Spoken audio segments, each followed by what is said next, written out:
بسم اللہ الرحمن الرحیم۔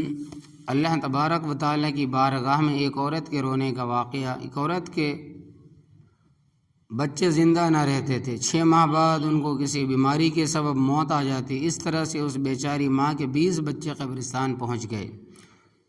اس کے 20 بچے قبر میں یکے بعد دیگرے چلے جانے سے اس کے غم کی آگ اس کی جان میں بھڑک اٹھی۔ چنانچہ غم کی ماری ہوئی آدھی رات کو اٹھی اور اپنے رب کے سامنے سجدے میں خوب روئی اور اپنا غم اور اپنے جگر کا خون آنسوؤں کی صورت میں مناجات میں پیش کیا، یعنی دعاؤں کی صورت میں پیش کیا۔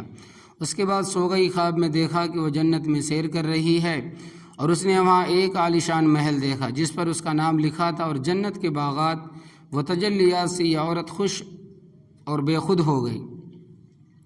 اس کے بعد فرشتوں نے اسے کہا کہ اے عورت، یہ نعمت بڑی بڑی عبادتوں اور محنتوں سے ملتی ہے، لیکن تو کاہل تھی اور عبادات اس مقام کو نہ پا سکتی تھی۔ اے عورت، یہ نعمت بڑی بڑی عبادتوں اور محنتوں سے ملتی ہے، لیکن تو کاہل تھی اور عبادات سے اس مقام کو نہ پا سکتی تھی، اس لیے اللہ تبارک و تعالی نے تجھے یہ مصیبت دے دی ہے جس پر صبر کے عوض تجھے یہ جنت اور محل دیا ہے۔ پھر اس عورت نے خواب میں وہاں اپنے بچوں کو دیکھا۔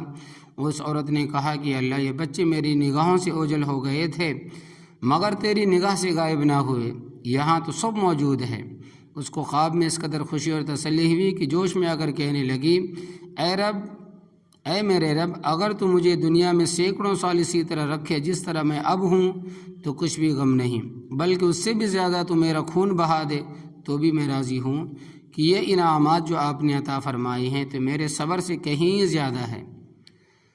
تو اس واقعے سے حاصل ہونے والا سبق، اس واقعے سے یہ سبق ملتا ہے کہ مومن آدمی کو کبھی بھی کسی مصیبت پر اپنا دل چھوٹا نہیں کرنا چاہیے، کیونکہ مومن آدمی کو پہنچنے والا کوئی غم بھی رائے گاہ نہیں جاتا، بیکار نہیں جاتا، بلکہ اللہ تبارک و تعالیٰ کے یہاں اس کا بڑا ثواب ملتا ہے۔ اللہ تبارک و تعالیٰ ہمیں صبر کرنے کی توفیق عطا فرمائے۔